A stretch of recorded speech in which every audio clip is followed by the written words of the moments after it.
and with 16 laps to go, he bins it. Just, oh my god, he was. When is he gonna have any luck?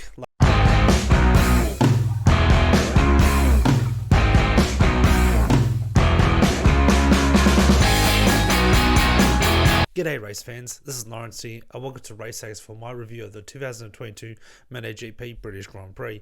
Haven't made any videos in quite some time. Had a lot of personal stuff going on in my life, so had to take a bit of a break from making YouTube videos, but don't worry, we're back.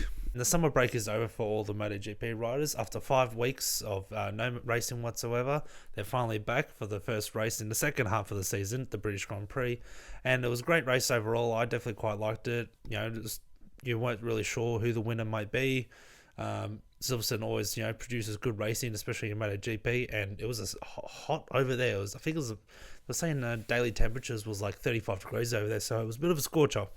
Starting from pole position was Jonathan Zarco with the Pramac Ducati team, followed by Maverick Vinales on the Aprilia, which is good to see Maverick Vinales, be able to get a decent spot in qualifying, because he seems to be finally at home with riding the Aprilia, considering he got a podium last round too, and Jack Miller, Aussie Ducati, it was good to see him up there again. And the championship leader Fabio Quartararo, even he started fourth, he still had to do I believe he got a penalty from last round. I can't remember exactly what the reason was for. Oh, that's right, acid, where he took out Alex Espargaro there, and so bit sort of controversial sort of cases, but the end, got a long lap penalty, which if you don't know, what a long lap penalty is in MotoGP, basically it's just describe how it was. There's a certain section of a track where they go around, instead of the regular racing line, they have to go sort of off the track around a little bit of a bend to come back in. Just gives the riders a bit of a penalty of a couple of seconds, whatever the case may be. And a couple of seconds in MotoGP is quite a large gap, considering at the end result of the race, I believe was at the top 10 riders were all within 6 seconds of each other, 6-7 seconds. Just crazy to see. MotoGP these days is definitely what Moto3 used to be back in the day, where you just had like multiple people, 10, 12 riders just all within seconds of each other. So it's great to see. I definitely love it. So let's get down to the race itself, where Jonathan Zarco got a pretty good start off at pole position.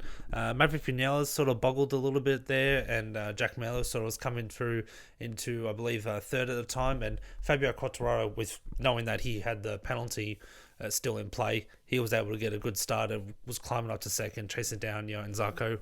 Alex Espargaro, if everyone saw in the news that he practiced for, I believe, he crashed, and a bit of a pretty fast sort of dangerous high side that he got there, and hurt quite a lot of his back. I don't know if he broke anything in particular, but let's just say he was definitely quite injured, and so either he was able to get at least a good position, qualifying wise, and still pulled for the race, so it's good that he was able to make it through it. So I got to mention Alex Rins from Suzuki. He's awesome bloody start from I believe position 11, and right up until with 16 laps to go, he was up there, tussling for third fight with Jack Miller and getting up in the front. So forgot to mention him. That was an absolute rocket of a start that he got.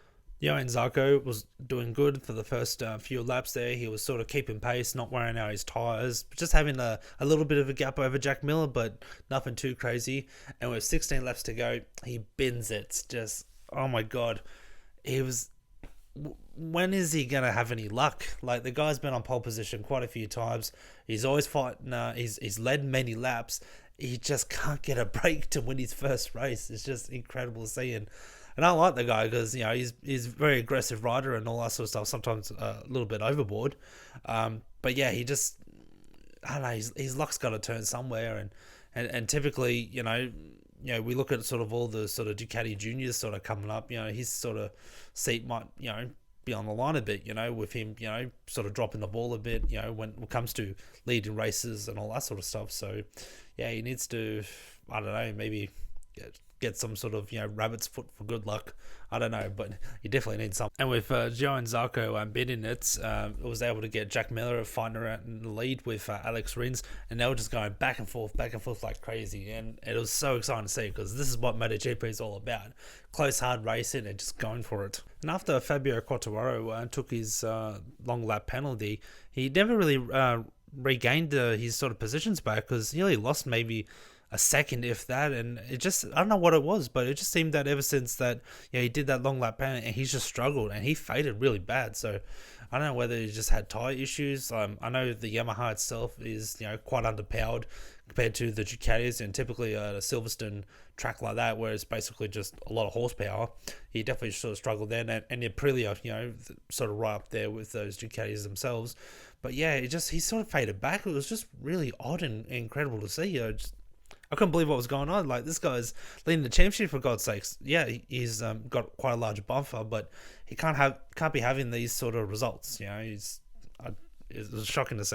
With 12 laps to go, either Johan Zarco got up on the bike and rode away. The bike was just too damaged to continue, so he just came into the pits and retired.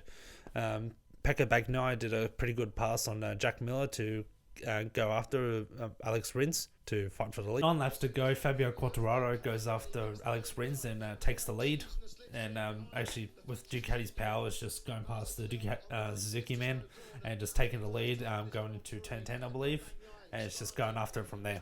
And poor old Alex Espargaro, despite his injury and issues that he's having, he's hanging around there enough. He's hanging on in there. You got to sort of give it to him. That the Aprilia team, call him the captain. For being in the team for so long, and he's just really, has strong beliefs in the Aprilia team and their project to win races and win championships. That he just really did not want to leave his team down, and I don't think that whatsoever. That the fact that they actually went out there and rode and still finished in the top 10 was just great. It was a great achievement for him, and good on him for it.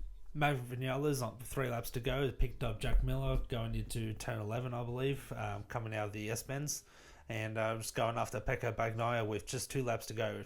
It's really coming down to the wire. It was such a great race, and I absolutely loved it. With 2 laps to go, Maverick Vinales just does a mad dive straight on the inside, just overcooks it just that little bit and runs it a bit wide, and Pecco Bagnaia was able to come back and pass under him, and that would have to be his best move of the race. If he was able just to hang on in there, just to keep that corner just that little bit tighter, he probably would have been able to keep that position, stop Pecco Bagnaia from cutting under him and going around into the next turn. Final lap to go, Pecco Bagnaia just able to stretch out that lead just that little bit on the final lap, comes over Chris line. 3, 2, 1.